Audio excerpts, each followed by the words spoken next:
જય શ્રી કૃષ્ણ વિદ્યાર્થી મિત્રો, કેમ છો? ઘણા લાંબા સમય પછી આજે ફરી પાછા ભેગા થઈ રહ્યા છે.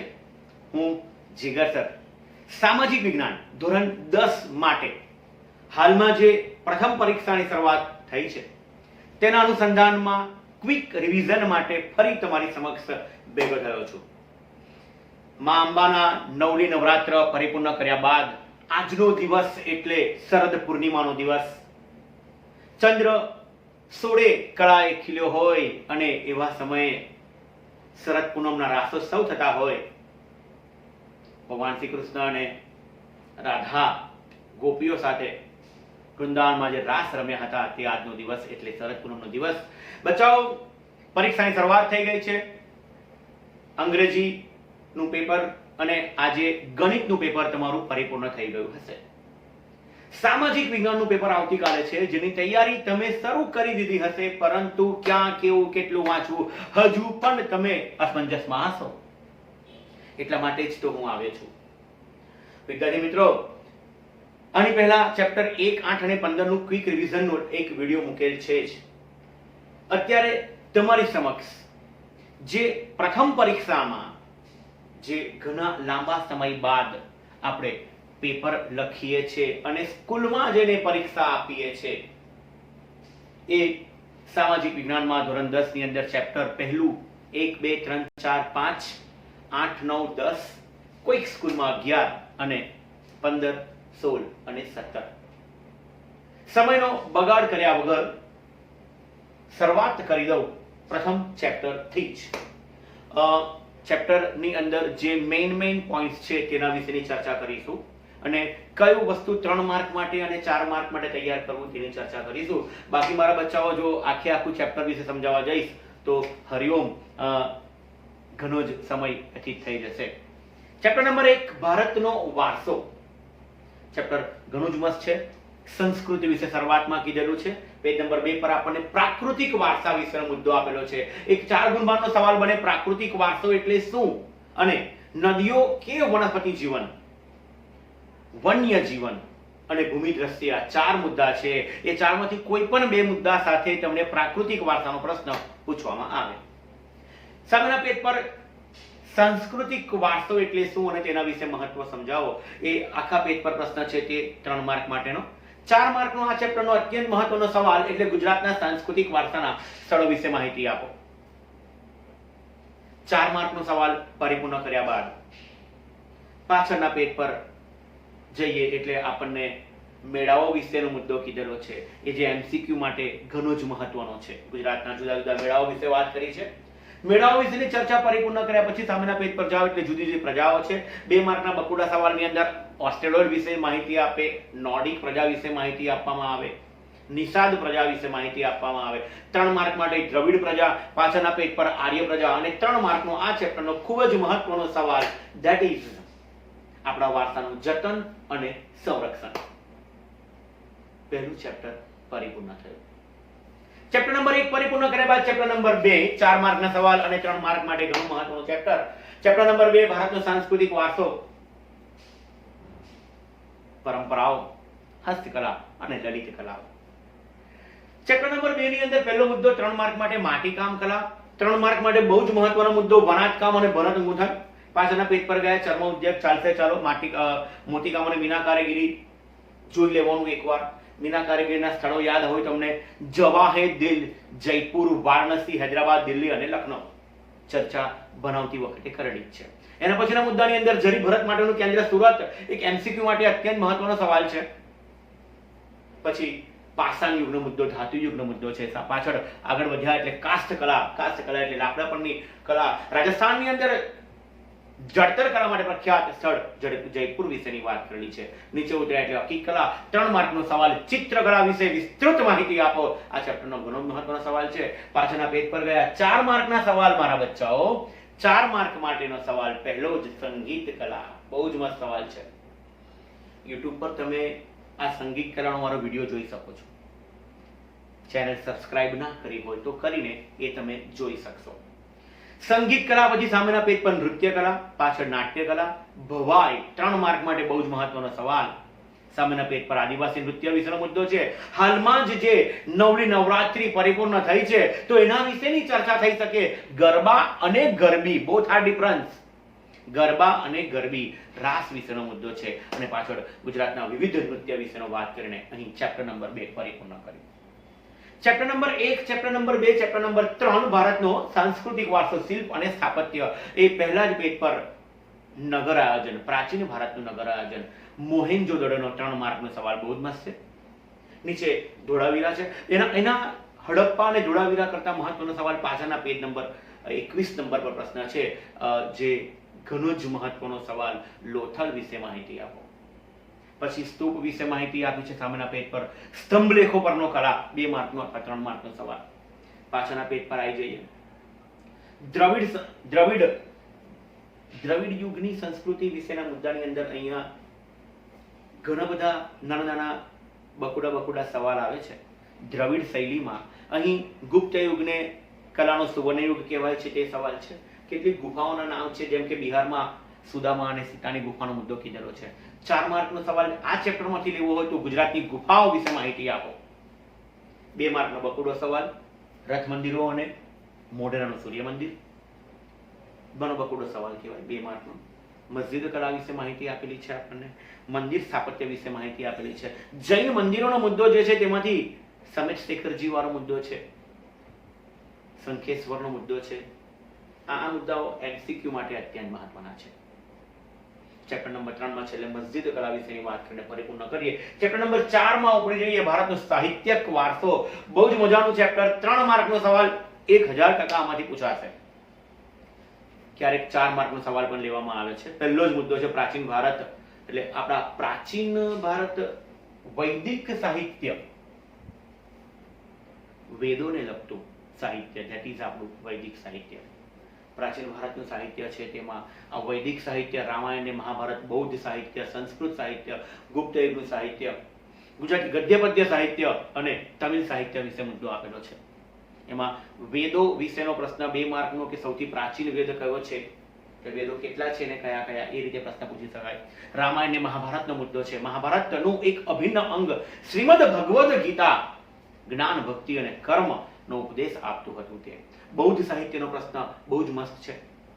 બૌદ્ધ સાહિત્યનો પ્રશ્ન 2 માર્ક માટે સવાલ પૂછાય. પાલી ભાષા બૌદ્ધ સાહિત્ય માટે, સુપ્ત પીટક, વિનય પીટક અને અભિધમ્મ પીટક વિશેનો મુદ્દો કીધેલો છે. પાઠ્યપુસ્તકમાં હું તમને ચેપ્ટર ચલાવ્યું ત્યારે તેના ગુજરાતી નામ લખાયા હતા મારા બચ્ચાઓ, જોઈ લેવા. ગુપ્ત યુગ વિશેનો મુદ્દો ગુજરાતી ગદ્ય પદ્ય સાહિત્ય અને પાછળ તમિલ સાહિત્ય વિશે છે. મધ્યકાલીન સાહિત્ય, મધ્યકાલીન સાહિત્યમાં પહેલા તેનું સંસ્કૃત સાહિત્ય છે, કન્નડ સાહિત્ય છે. કવિ પંપા, પૌના અને રન્ના કન્નડ સાહિત્યની ત્રિમૂર્તિઓ તરીકે જે ઓળખાય છે તે. બહુ જ મજાનો સવાલ, 3 માર્કનો. અમીર ખુસરો તૈયાર કરી જ દેવો. નિઝામુદ્દીન ઓલિયા તેના ગુરુ, આસિકાનું, સીપી અને કિરાતુલ સદાયન તેની કૃતિઓ, હિન્દવી તેની ભાષા, જેને પોતાની માતૃભાષા કહેતા, proud to be Indian, Bharat વિશે તેને ગર્વ હતો, ભારતને પોતાની માતૃભૂમિ ગણતો હતો. તેને પોતાના પુસ્તકમાં ભારતના વાતાવરણ, સુંદરતા, આ બધી મુદ્દાઓ ચર્ચેલા છે. તમને ગોખાઈ ગયું હશે. હિન્દવી દ્વિભાષી ચોપાઈઓ અને દુહાઓ રચ્યા. કૃષ્ણદેવરાય વિશેનો મુદ્દો છે. આમુક્ત માલ્યદા. ઉર્દુ સાહિત્ય, ધેટ ઇઝ મુગલ સાહિત્યની અંદર આવે. સમ્રાટ અકબર, ઔરંગઝેબ, બાબર, તુઝુકે બાબરી, હુમાયુની બહેન ગુલબદન બેગમ. આઈને અકબરીનો મુદ્દો યાદ આવે? યાદ છે ને, આપણે ક્લાસની અંદર કીધેલું આઈને અકબરી. પાછળના પેજ પર જઈએ એટલે મસ્ત વિદ્યાપીઠની શરૂઆત થઈ જાય. પહેલામાં પહેલી નાલંદા વિદ્યાપીઠ, તક્ષશિલા વિદ્યાપીઠ, વલ્લભી અને કાશી. મહત્વની તૈયાર કરવાની નાલંદા વિદ્યાપીઠ એક જરા કચકચાને તૈયાર કરી દેજો. ફાહિયાન વિશેનો મુદ્દો છે, યુએન સાંગ વિશેનો મુદ્દો છે. ગ્રંથાલય ધર્મગંજ નાલંદા વિદ્યાપીઠની અંદર કીધેલું છે તે. ચેપ્ટર નંબર 5 ઇતિહાસનું છેલ્લું ચેપ્ટર, 4 માર્કનો સવાલ. બોર્ડની પરીક્ષામાં પણ આમાંથી પૂછાય છે. ધાતુ વિદ્યા અને રસાયણ વિદ્યાનો કોમ્બો કરવામાં આવે. ધાતુ વિદ્યા અને રસાયણ વિદ્યાનો કોમ્બો કરવામાં આવે. 4 માર્કનો અત્યંત મહત્વનો સવાલ. વૈદિક વિદ્યા અને શૈલ્ય ચિકિત્સા, ચીરફાડ, મહર્ષિ ચરક, મહર્ષિ સુશ્રુત અને વાઘભટ્ટનો મુદ્દો છે. યાદ હોય 2000 ઉપરાંત વનસ્પતિ ઔષધિઓનો મુદ્દો કીધેલો છે. અને 127 127 ધારદાર સાધનોનો ઉલ્લેખ છે તે વૈદિક વિદ્યા અને શૈલ્ય ચિકિત્સા, સામેના પેજ પર ગણિતશાસ્ત્ર, આર્યભટ્ટ ગણિતશાસ્ત્રના પિતા એટલે કે પપ્પા તરીકે ઓળખવામાં આવે છે. આર્યભટ્ટને ગણિતશાસ્ત્રના પિતા. પિતાની વાત યાદ આવે તો માતા યાદ આવે. કોણ? તો કે સાહેબ નદીઓને અતિ પ્રાચીન કાળથી આજ દિન સુધી લોક મમ્મી બોલે તો લોક માતા તરીકે નદીઓને આપણે ઓળખી છે. ચેપ્ટર નંબર 1 નો 2 માર્કનો કારણ આપોનો સવાલ છે. કારણ ગણિતશાસ્ત્ર પછી જ્યોતિષશાસ્ત્રનો મુદ્દો છે, પરંતુ 4 માર્ક માટે આ ચેપ્ટરના 3 પ્રશ્ન બહુ જ મહત્વના. એક વૈદિક વિદ્યા શૈલ્ય ચિકિત્સા, નંબર 2 ગણિતશાસ્ત્ર, નંબર 3 કયો? તો કે સાહેબ વાસ્તુશાસ્ત્ર. વાસ્તુશાસ્ત્ર વિશેનો મુદ્દો ચોક્કસપણે તૈયાર કરવો. ભગવાન વિશ્વકર્મા વાસ્તુશાસ્ત્રને તમને ખબર હશે જુદા જુદા ભાગમાં વહેંચવામાં આવેલ છે. તે 8 ભાગમાં વહેંચવામાં આવેલ વાસ્તુશાસ્ત્રનો મુદ્દો. ઇતિહાસને પરિપૂર્ણ કર્યા બાદ ચેપ્ટર નંબર 8 માં જઈએ, ધેટ ઇઝ આપણું ભૂગોળ. આ ચેપ્ટરમાંથી બોર્ડની પરીક્ષામાં પણ 2 માર્કનો સવાલ પૂછાય છે. તમારે જમીનો બધી જ તૈયાર કરવી, સંસાધનોનું આયોજન, સંસાધનો છે તે 2 ફકરા આપેલા છે આપણને, 2 કૌષ્ટક આપેલા છે, એને ખાસ તૈયાર કરવા. ચોક્કસપણે કૌષ્ટક એટલે સર્વસામાન્ય સર્વસુલભ જે સંસાધનો છે તેના વિશે, નવીનીકરણીય, અનવીનીકરણીય, પુનઃપ્રાપ્ય આ સંસાધનો વિશેની આપણને વિગત આપેલી છે. ક્યાં કયા કયા સંસાધનો વિરલ સંસાધન છે, એકલ સંસાધન છે, તેનું કૌષ્ટક છે તે તૈયાર કરવું. જમીન નિર્માણ બાદ જમીનના પ્રકાર. જમીનના પ્રકારમાં પહેલું કાપની જમીન યાદ આવે. જમીનના પ્રકાર કેટલા છે ને કયા કયા? કાકા, રાપ, પર, જંદ. શબ્દ લખાયો તો મેં, કાકા, રાપ, પર, જંદ. કાળી જમીન, કાપની જમીન. કાકા, રાપ, રાતી જમીન, પડખાવ જમીન.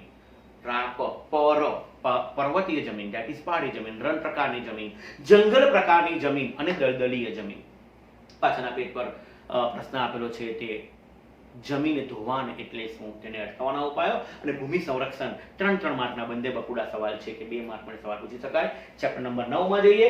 વન્ય સંરક્ષણનો મુદ્દો આપેલો છે ચેપ્ટર નંબર 9 ની અંદર. મારા બચ્ચા પહેલો જ પ્રશ્ન, જંગલનું વર્ગીકરણ જે છે તે નિર્વનીકરણની અસરો. 2 માર્કનો ડાયજેસ્ટમાં બહુ મસ્ત સવાલ છે.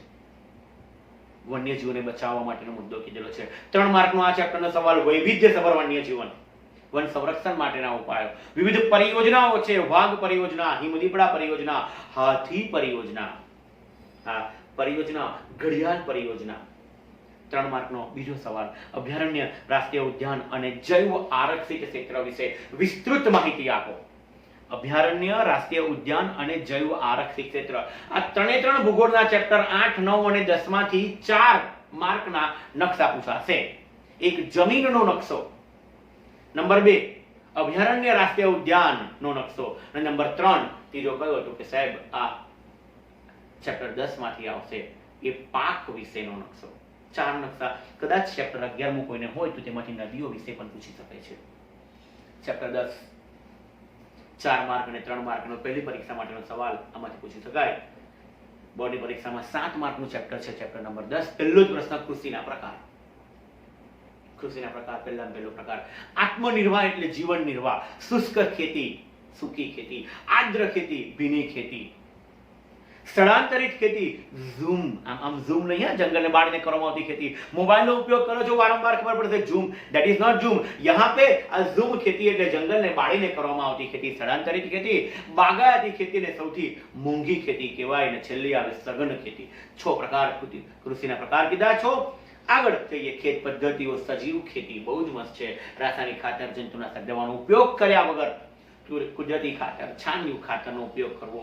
જંતુનાશકની બદલે લીમડાનું દ્રાવણ, છાશ અને ગૌમૂત્રનો ઉપયોગ કરવામાં આવે છે. તે ભારતના વિવિધ કૃષિ પાક વિશેનો મુદ્દો. પહેલો જ મુદ્દો, ચેપ્ટર જ્યારે મારા બચ્ચાઓ આ ચલાવ્યું હતું ત્યારે એક કૌષ્ટક તમને બનાવડાવ્યું. એમાં દરેક પાક કટિબંધ યાદ હોય તો તમને બરાબર છે. ઉષ્ણકટિબંધ કયો પાક છે, ખરીફ પાક, રવિ પાક, જાયદ પાક છે તે.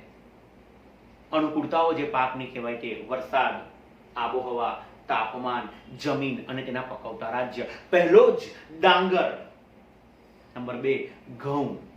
નંબર 3 જુવાર, બાજરી અને મકાઈ. નીચે કઠોળ વિશે આપેલું છે. પછી આયા તેલીબિયામાં મગફળી. ડાંગર બતાવવાની ક્યાં? તો કે દક્ષિણ ભારતમાં. ઘઉં ક્યાં? તો કે સાહેબ પંજાબમાં. જુવાર મહારાષ્ટ્રમાં, બાજરી રાજસ્થાનમાં, મકાઈ મધ્યપ્રદેશનો પહાડી પ્રદેશ, તુવેર વડોદરા શહેરમાં, મગફળી ગુજરાતની અંદર સૌરાષ્ટ્ર આવે મગફળી માટે પ્રખ્યાત, તલ આંધ્રપ્રદેશમાં બતાવાય, સરસવ હરિયાણામાં સરસવ, એરંડા that is એરંડા એટલે દિવેલા ગુજરાતની અંદર બનાસકાંઠા, આંધ્રપ્રદેશ, રાજસ્થાન, નળિયેલી કેરળમાં, પીણામાં જઈએ ચા કોફી અને કોકો, ચા અસમમાં, કોફી કર્ણાટકનો કુર્ગ પ્રદેશ બતાવો, સ્પેશિયલ પ્રદેશ છે કર્ણાટકનો કુર્ગ, કોફી માટે પ્રખ્યાત છે. આગળ વધ્યા, કોકો તમિલનાડુમાં બતાવો, આંધ્રપ્રદેશમાં બતાવો, સામેના પેજ પર ગયા. રોકડીયો પાક, જે પાકને વેચીને તરત પૈસા મળી શકે અને જે પાક અન્ય ઉદ્યોગોમાં કાચા માલ તરીકે વપરાય, ધેટ્સ કોલ્ડ, એને કહેવાય રોકડીયો પાક, એને કહેવાય રોકડીયો પાક. બચાવો રોકડિયા પાકની અંદર પહેલા પેલું કપાસ, ગુજરાતની અંદર કાનમ પ્રદેશ, ભરૂચ જંબુસર પાસેનો પ્રદેશ આવે. પાછળના પેજ પર શેરડી, ઉત્તર પ્રદેશમાં હાઈએસ્ટ થાય, નીચે ઉતર્યા એટલે પશ્ચિમ બંગાળમાં સન, મલબાર કિનારો કહેવાય, નીચે ઉતર્યા એટલે તમાકુ.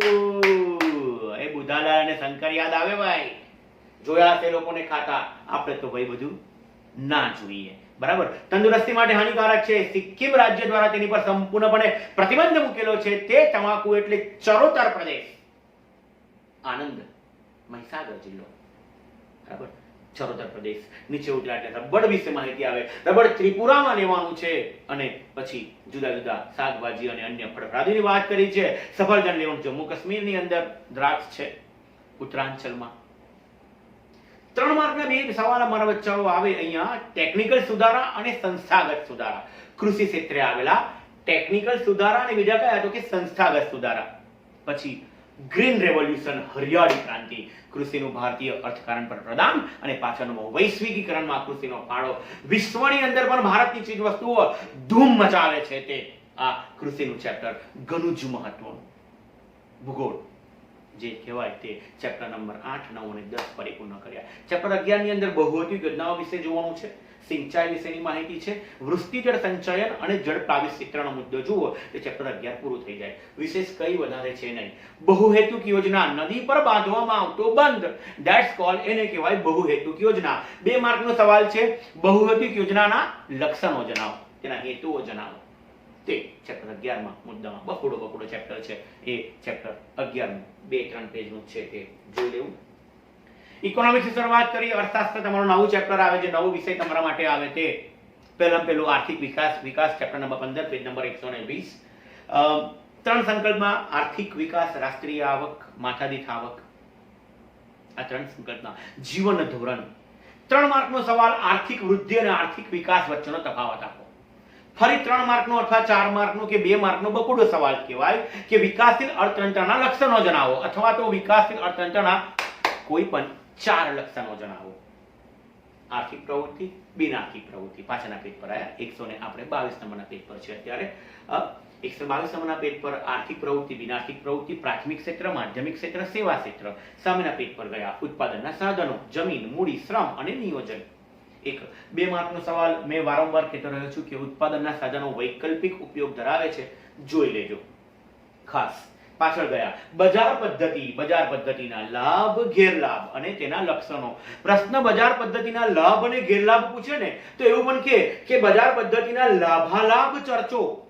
બચ્ચાઓ મારા, લાભાલાભ ચર્ચો એટલે લાભ વત્તા ગેરલાભ. એવું જ વેરી સેમ ટુ સેમ સમાજવાદી પદ્ધતિ.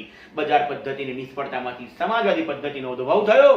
એ સમાજવાદી પદ્ધતિ, તેના લાભ અને ગેરલાભ અને તેના લક્ષણો. 3 માર્કનો બહુ જ મહત્વનો સવાલ, મિશ્ર અર્થતંત્ર વિશે માહિતી આપો. કરી જ નાખજો. બજાર પદ્ધતિ અને સમાજવાદી પદ્ધતિનો સુભગ સમન્વય, બંનેને ભેગા કર્યા છે. ધેટ ઇઝ મિશ્ર અર્થતંત્ર. ચેપ્ટર નંબર 16, ઉદારીકરણ, ખાનગીકરણ અને વૈશ્વિકીકરણ. LPG, liquidisation, privatisation and globalisation. LPG એટલે એલ બોલે તો લિક્વિડાઇઝેશન, ઉદારીકરણ, પી એટલે પ્રાઇવેટાઇઝેશન, ખાનગીકરણ, અને જી એટલે કોણ તો કે ગ્લોબલાઇઝેશન, ધેટ ઇઝ વૈશ્વિકીકરણ. તેના લાભ અને ગેરલાભ. 3 માર્કનો સવાલ, WTO વર્લ્ડ એટલે કે ટ્રેડ ઓર્ગેનાઇઝેશન, વિશ્વ વ્યાપાર સંગઠન. વિશ્વ વ્યાપાર સંગઠનની અંદર ભારતનો હિસ્સો છે તે મુદ્દો સમજાયો છે, તેના લાભ એટલે ધ્યેય અને તેના કાપ્યો. પ્રાકૃતિક સંસાધનો વિશેનો મુદ્દો છે કે કઈ રીતે આપણે તેનો બચાવ કરી શકીએ તે. ચેપ્ટર નંબર 17 થોડુંક અઘરું, પણ સમજો તો અઘરું નથી. ઘણા બધા પ્રશ્નો છે ચેપ્ટરમાં. ચેપ્ટર નંબર 17 માં બોર્ડની પરીક્ષામાં 4 ગુણબારનો સવાલ ચોક્કસપણે પૂછાય છે, આપણે પણ જોવાનો છે. ભારતની મુખ્ય આર્થિક સમસ્યા ગરીબી અને બેરોજગારી. ગરીબી અને બેરોજગારી. પહેલો જ મુદ્દો છે ગરીબી એટલે શું.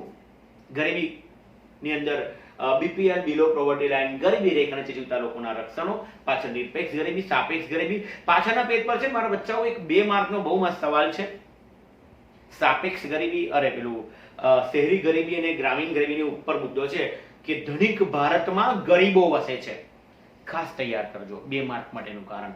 સામેના પેજ પર ગયા ગરીબી ઉદ્ભવવાના કારણો. બરાબર, ગરીબી ઉદ્ભવવાના કારણો, પાપ, પીએપી, પોવર્ટી એલિવિએશન પ્રોગ્રામ, કયા કયા મુદ્દા એમાં ખાસ તૈયાર કરવાના તે. નંબર 1 ગ્રામોદયથી ભારત ઉદય. નંબર 2 મા અન્નપૂર્ણા યોજના. નંબર 3 મનરેગા યોજના, સંસદ ગ્રામ યોજના, જ્યોતિર્ગ્રામ યોજના, ઇનામ યોજના. નીચે બેરોજગારી એટલે શું અને તેના સ્વરૂપો આપેલા છે તે તૈયાર કરવા. બેરોજગારી દૂર કરવાના ઉપાયો, જેવા ગરીબી દૂર કરવાના ઉપાયો છે ને તેવા જ બેરોજગારી દૂર કરવાના ઉપાયોમાં સરખાપણું છે. બીકોઝ એનું કારણ મૂળભૂત એવું છે કે ગરીબી અને બેરોજગારી બંને સગી બહેનો છે. બેરોજગારી અને ગરીબી સગી બહેનો કહેવામાં આવે. ભારત દેશમાં સૌથી હાઈએસ્ટ ગરીબી છે છત્તીસગઢમાં અને સૌથી ઓછી છે ગોવા. રમણીય દરિયા કિનારો. ચેપ્ટર નંબર 6 ભણીશું ને ત્યારે એમાં ગોવાના દેવળો વિશેનો મુદ્દો ભણવાની ઘણી મજા આવશે. ઓકે, આગળ વધ્યા. 2 પ્રશ્ન બાકી રહ્યા, બહુ જ મસ્ત. શ્રમ શક્તિનું આયોજન અને વિશ્વ શ્રમ બજાર વિશેનો પ્રશ્ન પૂરો કરીને ચેપ્ટર નંબર 17 અહીંયા પરિપૂર્ણ થઈ જશે. જો મારા બચ્ચાઓ, મારે તો કહેવાનું હતું એ ઘણા જ શોર્ટની અંદર મેં તમને બધી જ વસ્તુ કીધી. કયો પ્રશ્ન 3 માર્કનો, કયો પ્રશ્ન 4 માર્કનો, કયા પ્રશ્ન પર ભાર આપવાનો તે. સમય તમારો છે, વાંચવાનું હવે તમારે છે. જ્યાં જ્યાં તકલીફ પડે ત્યાં તમારો સાહેબ બેઠો છે. નંબર YouTube પર મળી જશે. કોઈ પણ જાતની ચર્ચા કરવી હોય ગભરાયા વગર વિના સંકોચે ફોન કરજો. ચોપડી તમારા હાથમાં રાખજો. હું તમને કહી દઈશ આ પ્રશ્ન નથી મળતો, આ જવાબ અહીંથી આ રીતે પ્રાપ્ત થશે. પરંતુ ઘણા લાંબા સમય પછી મારા બચ્ચાઓ પેપર લખવાનું છે અને તેવી સ્કૂલમાં જઈને ઓનલાઈનની અંદર તમને અને મને ખબર જ છે કે પેપરો કેવી રીતે લખ્યા છે, એટલે મહેનત તો કરવી જ પડશે. થોડું જાગવું પડે તો જાગજો, વાંચવું વધારે પડે તો વાંચજો. ભગવદ ગીતામાં ભગવાન શ્રી કૃષ્ણએ કહ્યું છે કે ખાધેલું પ્રભુ પચાવે છે, લોહી લાલ બનાવે છે. એવું જ મારા દ્વારા એમાં શબ્દ ઉમેર્યો છે કે વાંચેલું યાદ રખાવે છે, પરંતુ ક્યારે? વાંચીને ત્યારે. એટલા માટે જ કીપ રીડિંગ. મોબાઈલનો ઉપયોગ પરીક્ષાના સમયમાં સદંતર બંધ રાખજો. હા, વિડીયો જોવા માટે તો કરજો જ, હા, કે બાકી ખબર નહીં પડે. વિડીયો જોતા જોતા ચોપડી હાથમાં રાખજો. જ્યાં જ્યાં મેં કીધું હોય તે ટીક માર્ક કરજો અને એની પર ખાસ ધ્યાન આપીને વાંચવાનું રાખજો મારા બચ્ચાઓ. Again I wish you heartly all the best. Do your best. વધારે મહેનત કરી વધારે સારું પરિણામ, મનધાર્યું પરિણામ પ્રાપ્ત કરો એવી જ હાર્દિક શુભેચ્છા. હું જીગર સર. ચેનલને લાઈક કરજો, વિડીયો ગમે તો કોમેન્ટ કરજો અને કોઈ પણ પ્રોબ્લેમ હોય ગમે ત્યારે ફોન કરી શકો છો. જય શ્રી કૃષ્ણ મારા બચ્ચાઓ. ટાટુ.